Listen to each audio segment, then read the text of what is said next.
spring is officially here, so my first DIY is this lovely kimono. If you would like to see how I created this, then keep on watching.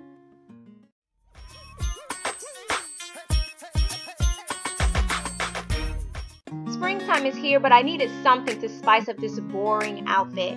So I went to my local Joann's, used the coupon of course, and purchased this wonderful fabric. I absolutely love the pattern.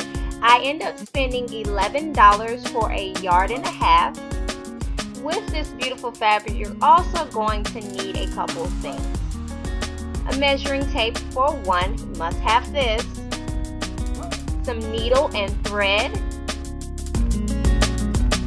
A pair of scissors, fabric scissors to help you out. Some pins. And my favorite, Fray Check. Gotta love this Fray Check. Once you have all your supplies, fold your fabric inside out in half, and you're going to cut down the center of the top layer. I did not show that, so I'm sorry you guys. Please excuse my lighting as well. But the next step that you're going to do, you're going to take your measuring tape, and at the folded edge you're going to measure 10 inches down, and then you're going to put a pin. This pin is showing where your armhole will be. Once you have that pin in place, then you're simply going to pin all the way down the remaining half, and this is where you're going to sew. Just to repeat, you're leaving a 10-inch hole for your arms on both sides, and then the bottom half you are going to sew, so you're placing pins there to keep it closed. Once you have that done, as you can see, I left about 2 inches on my back end of my kimono, so it'll be just a little bit longer. Now I'm going to show you what I would do if I was hand sewing. For those of you that don't have sewing machines, I do have a sewing machine, and it's definitely a lifesaver for my DIYs. I'm not the best sewer, but I can definitely sew a straight line. But if you do not have a sewing machine, take your needle and thread, and you're simply going to pull it through your fabric like I'm doing here.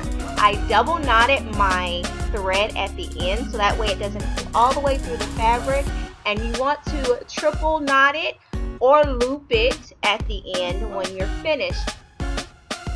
So as you're going to see, I'm going to repeat this a couple times just so you can see what I'm doing if you're going to hand sew. If you plan on doing more DIYs, I would definitely invest in a very cheap sewing machine that can at least do zigzag stitches and straight lines, because it is a lifesaver. You are going to sew both sides right up under the armholes. As you can see, I have my fabric all done now. I've sewn all the way up into my armhole, and now I've folded both one on top of the other. Make sure they're nice and lined up for this next step. What we're going to do is take our measuring tape, and right where our armhole opens up, we're going to bring the measuring tape all the way across at an angle to about 14 to 15 inches in length, and we're going to pin that.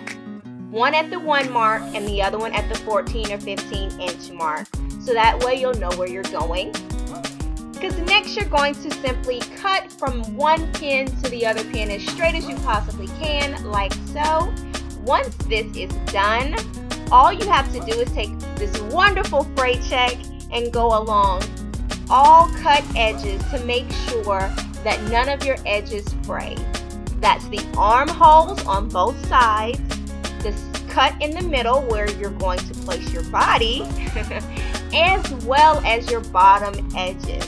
If you do all of this properly, you will not have any fraying, and you're able to also put this in the washing machine without it messing up.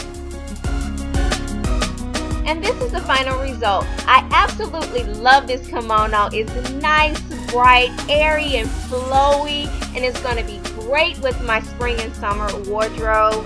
I hope you guys enjoyed this video. Don't forget to like, comment, share, and subscribe. I love you guys. Be unique. See you next week.